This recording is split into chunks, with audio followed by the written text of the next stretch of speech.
ચાલો વિદ્યાર્થી મિત્રો,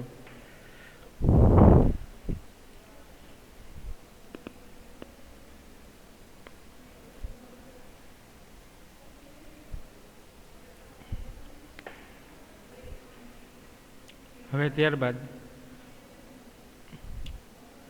ઓમના નિયમની મર્યાદા પણ થઈ ગઈ. હવે ત્યારબાદ આપણે જોઈએ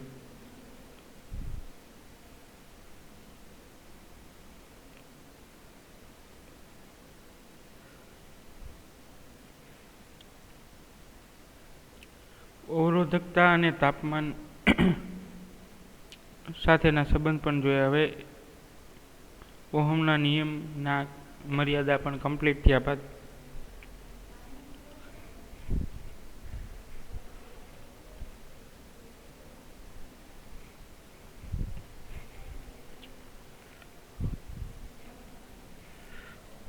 મોબિલિટી થી સ્ટાર્ટ કરીએ.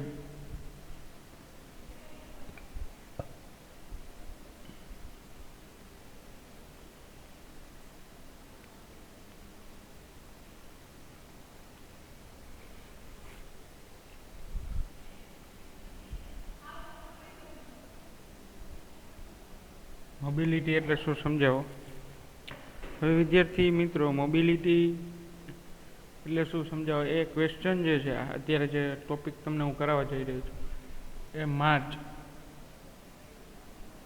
2020 ગયા વર્ષની રિસેન્ટની જ 2 માર્ક્સમાં જે છે આ ક્વેશ્ચન આવી ગયો છે. મોબિલિટી એટલે શું સમજાવો.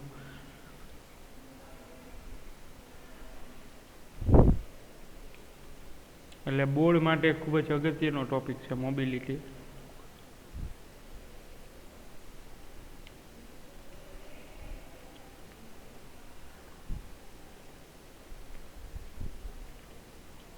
હવે જોઈએ એમાં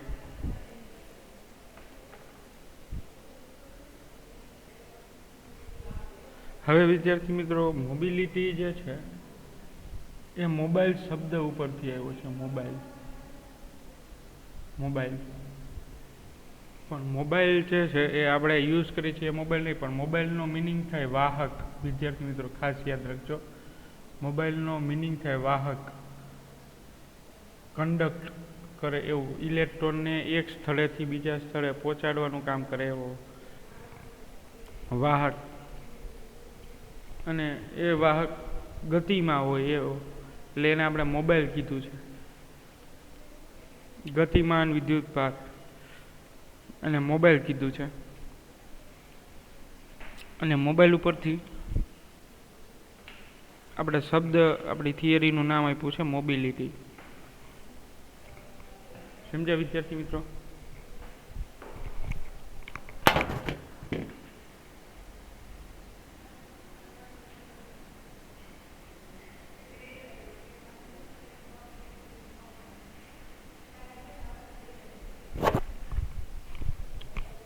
તો એની ડેફિનેશન જોઈએ મોબિલિટીની.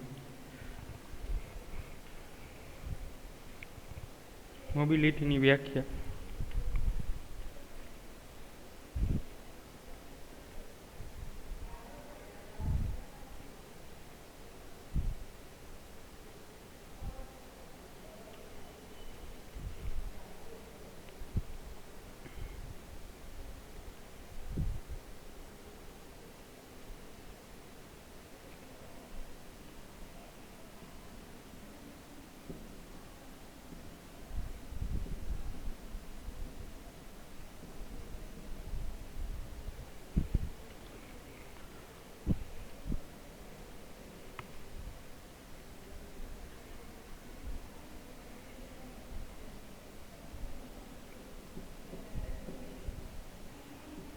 એકમ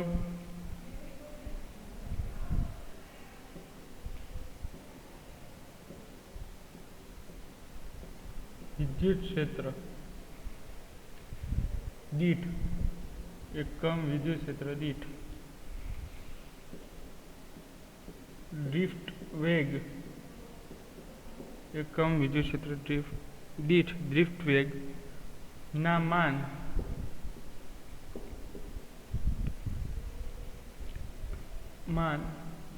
ને મોબિલિટી કહે છે. મોબિલિટી એટલે શું? તો કે એકમ વિદ્યુત ક્ષેત્ર દીઠ ડ્રિફ્ટ વેગના માન ને મોબિલિટી કહે છે.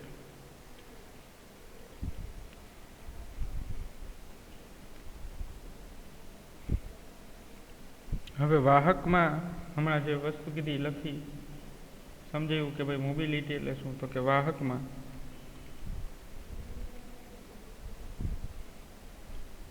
વાહકમાં ગતિશીલ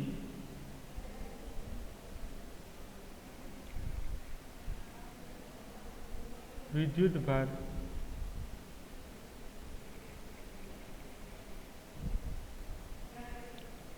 વાહકમાં વાહકતા અહીંયા આવશે વાહકતા એ ગતિશીલ વિદ્યુતભાર ને લીધે ઉદ્ભવે છે.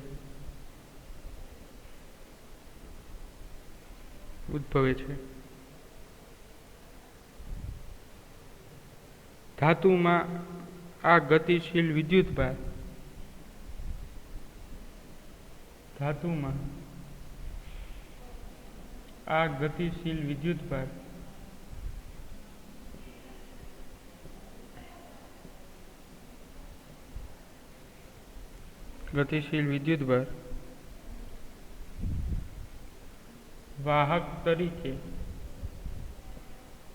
વાહક તરીકે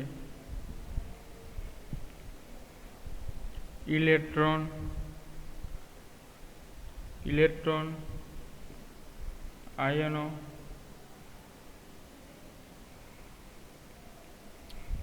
વિદ્યુત દ્રાવણો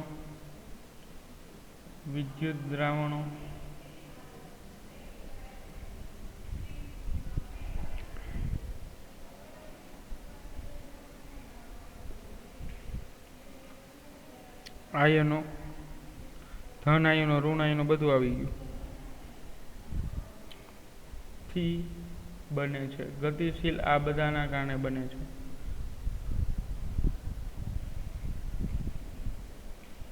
ચલો સમજાય વિદ્યાર્થી મિત્રો. હવે આ જે ડેફિનેશન લખી છે મોબિલિટી એનું આપણે મેથેમેટિકલ સ્ટેપ જોઈએ.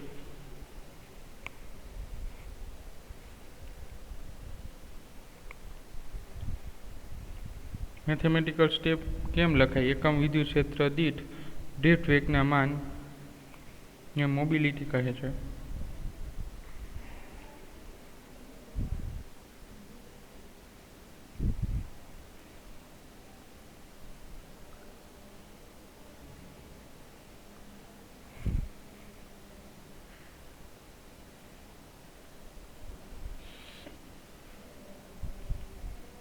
મ્યુ બરાબર મોડમાં વીડી ના છેદમાં ઈ. મ્યુ એટલે મોબિલિટી. તો મોબિલિટીનો સિમ્બોલ છે મ્યુ છે. મોબિલિટી મ્યુ આને વંચાય મ્યુ.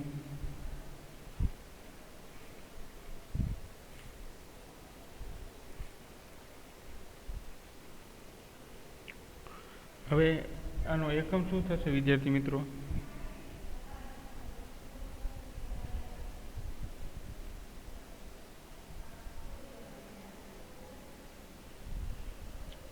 મોબિલિટીનો એકમ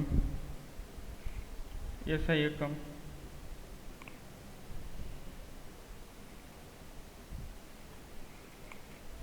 એનો એસઆઈ એકમ થશે.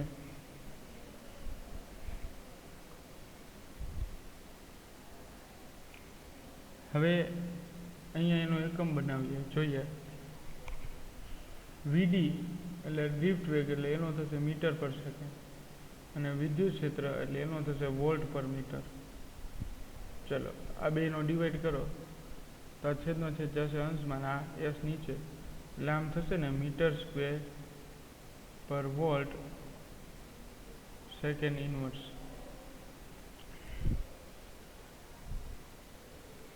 એટલે મીટર સ્ક્વેર વોલ્ટ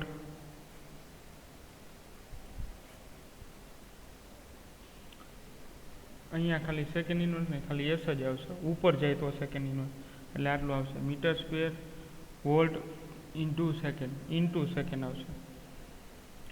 તો આ એનો એકમ છે. અને એક વસ્તુ ખાસ,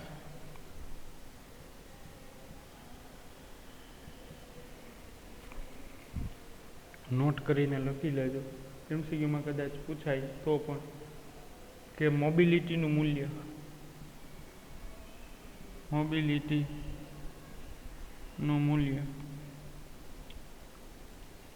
તો વિદ્યાર્થી મિત્રો મોબિલિટીનું મૂલ્ય હંમેશા ધન હોય છે,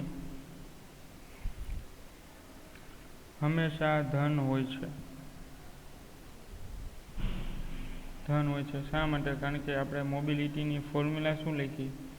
મોડ વીડી અપોન ઈ માનાંકમાં. એટલે હંમેશા મોબિલિટીની વેલ્યુ છે એ ઓલવેઝ કેવી આવશે? પોઝિટિવ. મોબિલિટી છે એ ઓલવેઝ ગ્રેટર ધેન 0, એટલે પોઝિટિવ જ મળશે.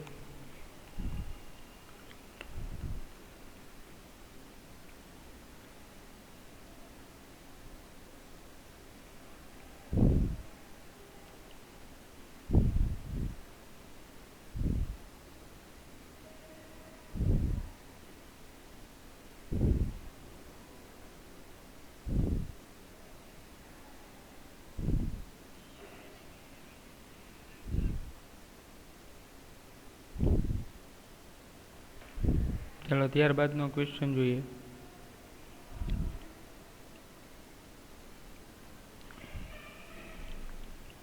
અવરોધકતા અને તાપમાન વચ્ચેનો સંબંધ.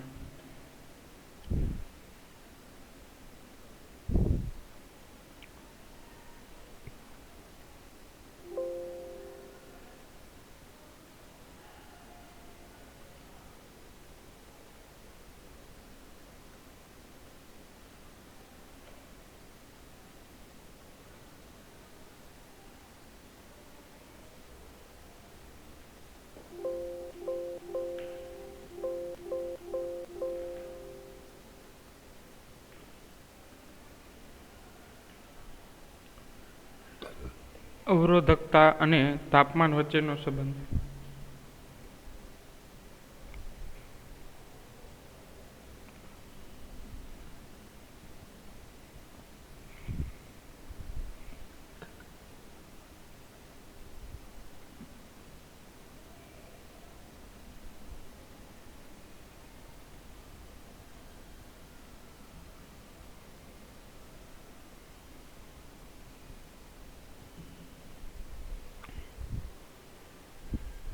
હવે વિદ્યાર્થી મિત્રો, અવરોધકતાનું મૂલ્ય તાપમાન પર આધાર રાખે છે. આ જ વસ્તુ આપણે ધોરણ 11 સાયન્સમાં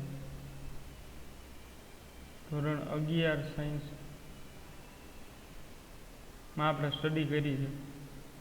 લંબાઈ સાથે, તાપમાન સાથે લંબાઈમાં થતો ફેરફાર. ડેલ્ટા એલ ના છેદમાં L equal to alpha into delta T.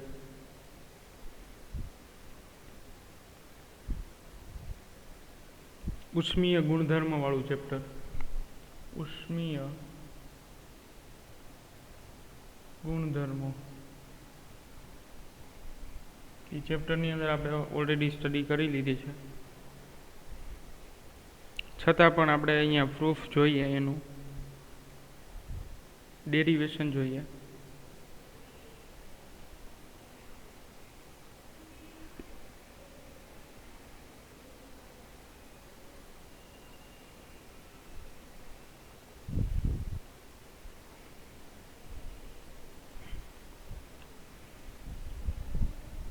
Delta R proportional to R0.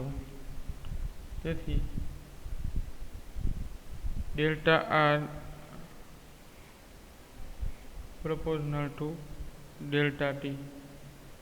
આ બે સમીકરણ યાદ રાખવાના છે, જ્યાં ડેલ્ટા ટી એ તાપમાનમાં થતો ફેરફાર અને આ અવરોધમાં થતો ફેરફાર, અવરોધમાં થતો ફેરફાર.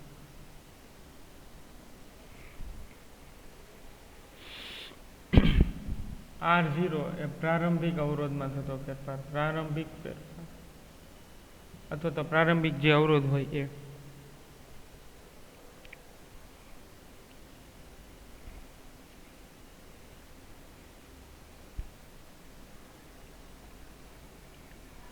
તો સમીકરણ 1 અને 2 સરખાવતા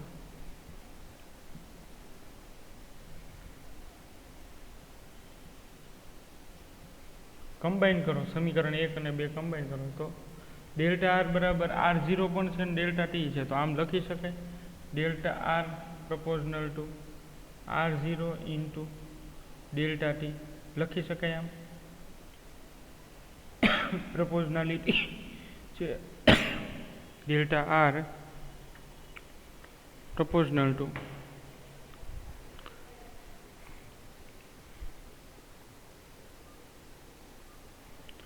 delta R proportional to R0 into delta T.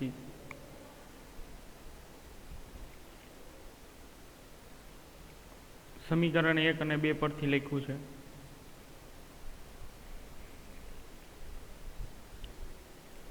હવે આપણે પ્રોપોઝનાલિટી હટાવવાની છે. આ હટાવશું એટલે આવશે અચળાંક.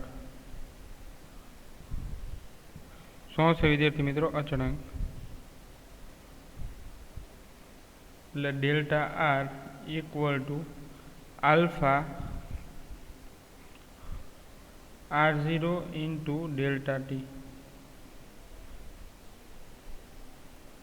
આ સમીકરણ મળશે delta R equal to alpha R0 into delta T.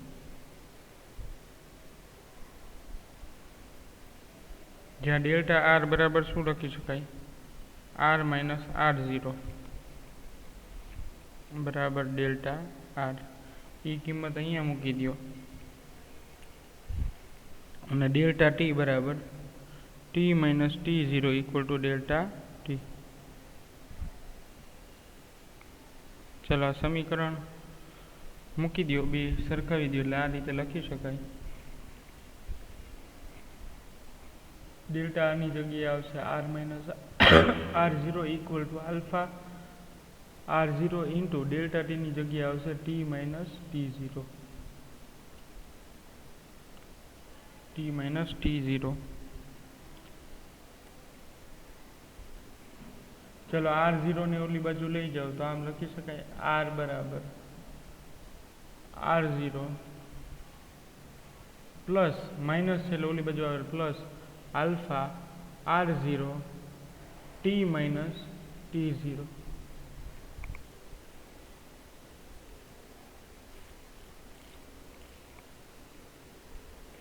અથવા તો આને વ્યવસ્થિત લખ્યું તો આમ પણ લખી શકાય R ઇક્વલ ટુ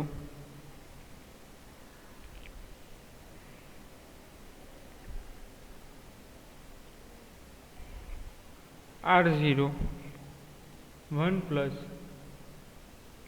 R0 બેમાં છે તો R0 કોમન કાઢી નાખીએ એટલે અહીંયા 1 વધશે અને અહીંયા plus alpha T minus T0. તો આ સમીકરણ મળ્યું વિદ્યાર્થી મિત્રો અવરોધનું. પણ આપણે એવું જોવાનું છે કે તાપમાન સાથે અવરોધકતાનું સમીકરણ, તાપમાન સાથે અવરોધકતાનું સમીકરણ મેળવવાનું છે.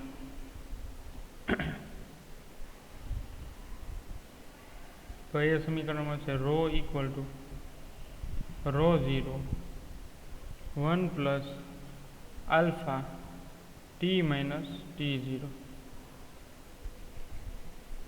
આ એક્ઝેક્ટલી સેમ ચેપ્ટર નંબર 11માં જોઈ ગયા તમે.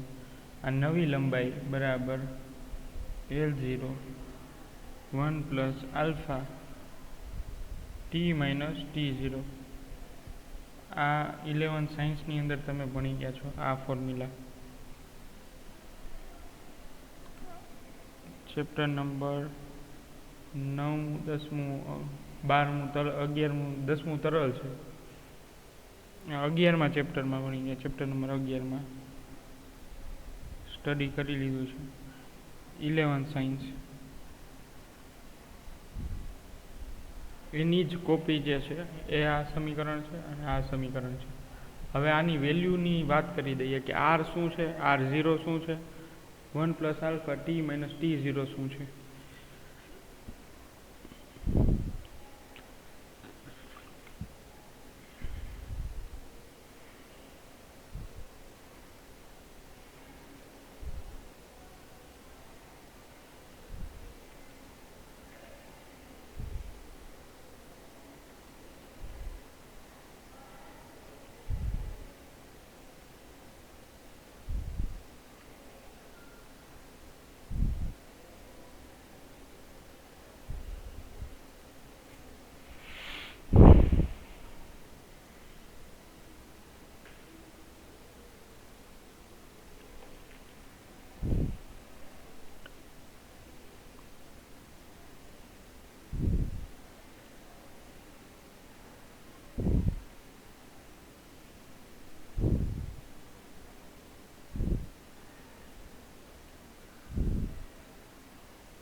ચલો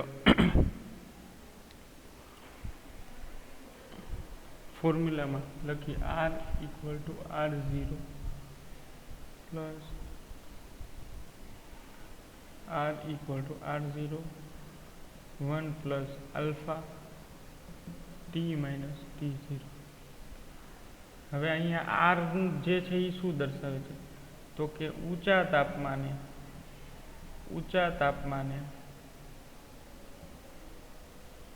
અવરોધ. ઊંચા તાપમાને અવરોધ એટલે બે ટેમ્પરેચર આપેલા હોય. સપોઝ કે એક એક્ઝામ્પલ આપું કે T1 27 સેલ્સિયસ છે અને બીજું છે એ વરાળ માટે આપેલું છે કે 100 સેલ્સિયસ. તો આ ઊંચા તાપમાન અને આ નીચું તાપમાન, આ ઊંચું તાપમાન છે, આ નીચું તાપમાન છે. એટલે આમ લખી શકાય કે ઊંચા તાપમાને અવરોધ એટલે આ R જે છે એ ત્યાં તાપમાન નથી લખવાનું 100 ડિગ્રી, પણ ઊંચા તાપમાનમાં વધારો થાય તો ત્યારે એ દ્રવ્યનો અવરોધ કેટલો થશે. એટલે R = ઊંચા તાપમાને અવરોધ જે હોય એ લખવાનો છે આપણે. અને વાહકમાં હંમેશા ખબર છે કે અવરોધની વેલ્યુ છે એ વધશે. તાપમાન વધે એટલે અવરોધકતા વધે, અને અવરોધકતા વધશે તો અવરોધનું મૂલ્ય પણ વધશે. તો જોઈએ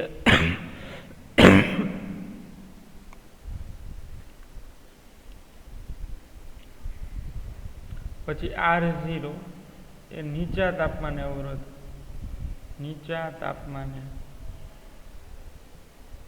અવરોધ. તો વિદ્યાર્થી મિત્રો આ 100 સેલ્સિયસ ડિગ્રી અવરોધ 100 ડિગ્રી માટે, અને આ 27 ડિગ્રી માટેનો અવરોધ છે. ચલો પછી કેપિટલ T, તો ત્યાં લખવાનું ઊંચું તાપમાન. ઊંચા તાપમાનની વેલ્યુ લખવાની છે. તો ઊંચું તાપમાન શું છે? T = 100 Celsius. ત્યારબાદ T0 એટલે નીચા તાપમાન ની વેલ્યુ લખવાની છે.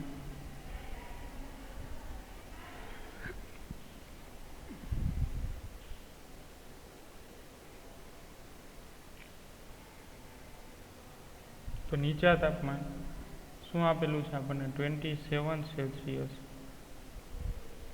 ચલો થઈ જાય વિદ્યાર્થી મિત્રો.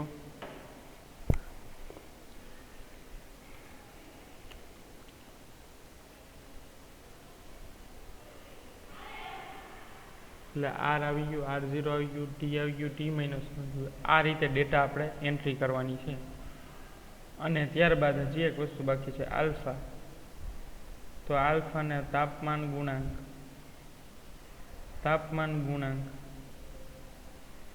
એટલે કે ટેમ્પરેચર કોએફિશિયન્ટ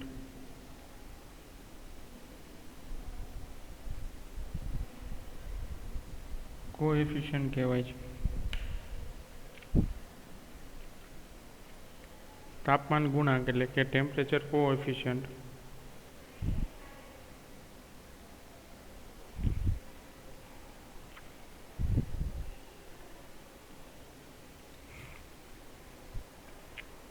હવે એ ટેમ્પરેચર કોએફિશિયન્ટ છે એ તમે 11th સ્ટાન્ડર્ડમાં ભણી ગયા એ જ વેલ્યુ લેવાની છે. દ્રવ્યો માટે ફિક્સ હોય છે. દ્રવ્યો માટેનો ટેમ્પરેચર કોએફિશિયન્ટ આલ્ફા કેવો હોય છે? ફિક્સ એટલે કે અચળ હોય છે. પણ વિદ્યાર્થી મિત્રો જુદા જુદા માટે આલ્ફા જે છે એ કેવો મળશે? જુદું જુદું મળશે. વાહક જુદા જુદા વાહક બદલે તો આલ્ફા પણ બદલશે. જેમ કે સ્ટીલ હોય, તો એના માટેનો આલ્ફા અલગ હશે. એલ્યુમિનિયમ છે તો એના માટે આલ્ફા. કોપર છે તો કોપર માટે, મિશ્ર ધાતુ છે તો મિશ્ર ધાતુ. તો આલ્ફા છે એ ટેમ્પરેચર કોએફિશિયન્ટ છે. તો જોઈ લો ઝડપથી.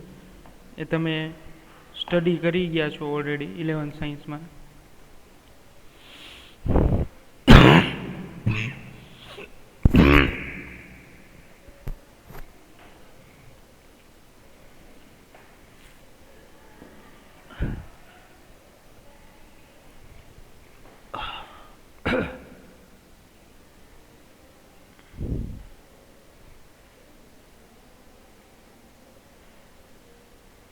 તો જોઈ લો વિદ્યાર્થી મિત્રો, R = R0 1 + alpha T - T0. તો જ્યાં આલ્ફા છે એ ટેમ્પરેચર કોએફિશિયન્ટ છે.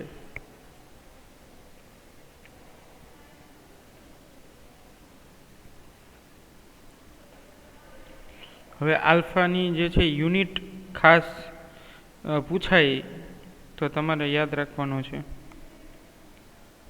અને લાસ્ટ ટાઈમ નીટમાં પૂછાઈ ગયું છે. નીટ માટે 2020.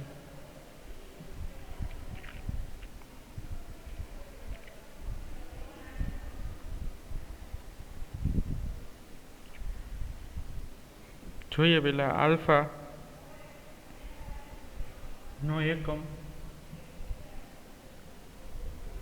આલ્ફાનો એકમ થશે વિદ્યાર્થી મિત્રો ટેમ્પરેચર ઇનવર્સ છે. એટલે ટેમ્પરેચર ઇનવર્સ એટલે એનો યુનિટ શું થશે? સેલ્સિયસ ઇનવર્સ અથવા તો કેલ્વિન ઇનવર્સ અથવા તો ફેરનહીટ ઇનવર્સ. આ એના યુનિટ છે.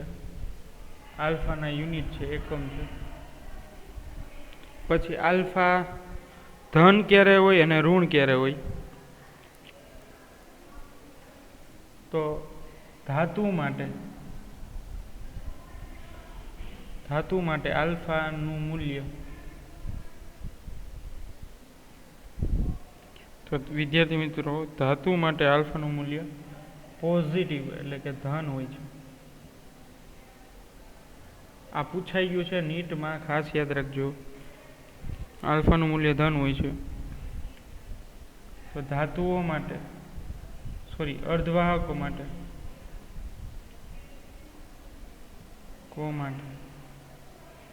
આલ્ફાનું મૂલ્ય, અર્ધવાહકો માટે આલ્ફાનું મૂલ્ય ઋણ હોય છે. આલ્ફાનું મૂલ્ય કેવું હોય છે? ઋણ હોય છે. અર્ધવાહકો માટે આલ્ફાનું મૂલ્ય, ધાતુઓ માટે આલ્ફાનું મૂલ્ય ધન હોય છે, જ્યારે અર્ધવાહકો માટે આલ્ફાનું મૂલ્ય કેવું હોય છે? ઋણ હોય છે.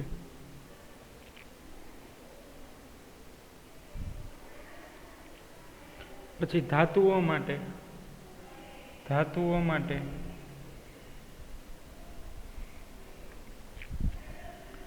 નાના ફેરફાર, તાપમાનનો નાનો ફેરફાર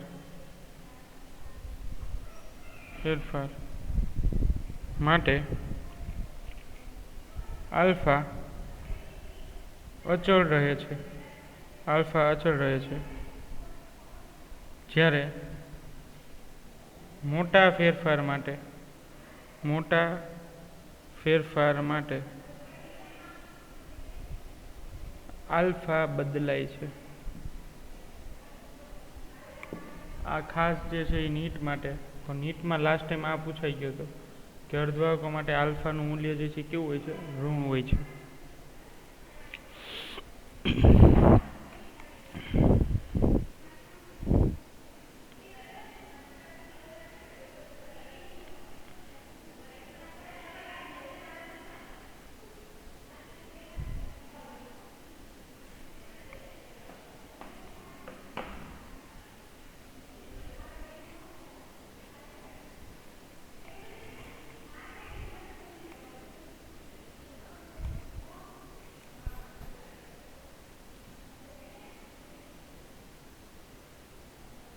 તો વિદ્યાર્થી મિત્રો, આ રીતે આપણે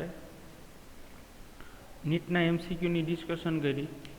અને આ જે છે ને એ તમારા ટેક્સ્ટબુકમાં બધું આપેલું છે. આ બધા ડેટા છે, આલ્ફા, ધન ક્યાં, ઋણ ક્યાં, એ તમારા થિયરીના પોઈન્ટમાં નથી, પણ ટેક્સ્ટબુકની અંદર, ટેક્સ્ટબુક અમારી પાસે અત્યારે અવેલેબલ નથી ટેક્સ્ટબુકમાં, પણ ટેક્સ્ટબુકમાં જ્યાં આપેલું છે ને સૂત્ર અવરોધકતાનું, ત્યાં બ્લુ કલરના બોક્સમાં છે, બ્લુ કલરની અંદરના બોક્સમાં છે. અને બોક્સની અંદર લખેલું, કોલમમાં આપેલું છે વાહક માટે, અર્ધવાહક માટે અને અવરોધ માટે, એટલે અવાહક માટે આલ્ફાનું મૂલ્ય, વાહકતા કેટલી, સિગ્મા કેટલી અને અવરોધકતા કેટલી, આ ત્રણેયના આપેલા છે. એટલે મે બી આ વખતે આલ્ફાનું પૂછ્યું તો ક્યારેક સિગ્માનું પૂછાય, અવરોધકતાનું, વાહકતાનું પૂછાય અને અવરોધકતાનું પણ મૂલ્ય પૂછાઈ શકે છે, આલ્ફાનું મૂલ્ય. તો એ તમારે ખાસ યાદ રાખવાના છે.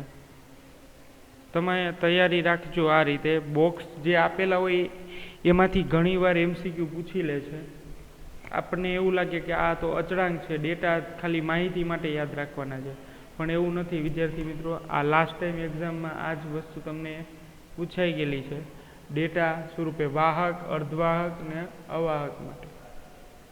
તો આવા ઘણા બોક્સ હોય છે તમારે ટેક્સ્ટબુકમાં કે જેને આપણે ખાલી માહિતીના સ્વરૂપમાં જ જોતા હોય છે, અથવા તો આપણે એવું માનતા હોય છે કે ભાઈ આની કોઈ ઇમ્પોર્ટન્સ નથી, પણ એવું ના સમજતા વિદ્યાર્થી મિત્રો, એ પણ ઇમ્પોર્ટન્ટ છે, પોઈન્ટ જ છે. તો ચાલો વિદ્યાર્થી મિત્રો, આ રીતે આજના લેક્ચરમાં આપણે અહીં સુધી રાખી.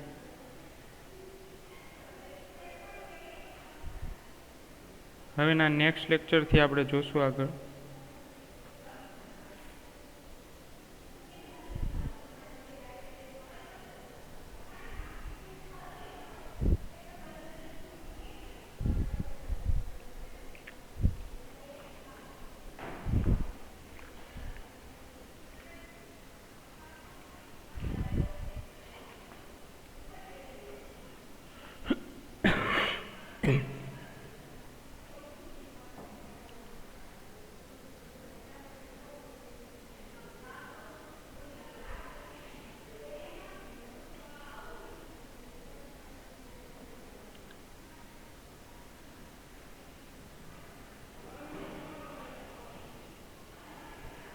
તો આજના જેટલા ટોપિક ચર્ચા કરી, મોબિલિટી, પછી મોબિલિટી 2 માર્ક્સમાં પૂછાઈ ગઈ છે. આ પોર્શન એવો છે ને વિદ્યાર્થી મિત્રો, કિર્ચોફના નિયમ પહેલાંનો, કિર્ચોફનો નિયમ આવે એ પહેલાંનો જે પોર્શન છે ને એ નીટ માટે ખૂબ જ અગત્યનો છે. તો ખાસ એ તમારે કમ્પ્લીટ કરવાનો છે. મોબિલિટી, પછી અવરોધકતા, તાપમાન સાથેનો સંબંધ, અને ત્યારબાદ નીટ માટે તો આ જે તમને ઇન્સ્ટ્રક્શન આપું છું એ રીતે થોડી મહેનત કરો તો પણ ગાઈડન્સ તમને મળી રહે નીટ માટેનું 100%. આવા જ ઇઝી MCQ હોય છે, ટેક્સ્ટ બેઝ જ, એટલે હું તમને એટલે જ ચર્ચા કરતો જાઉં છું આવા MCQ માટેની. સારું વિદ્યાર્થી મિત્રો, તો આજના લેક્ચરમાં આટલું રાખીએ. તો નેક્સ્ટ લેક્ચરથી આપણે એના ગ્રાફની ચર્ચા કરશું, આલેખની ડિસ્કશન કરશું.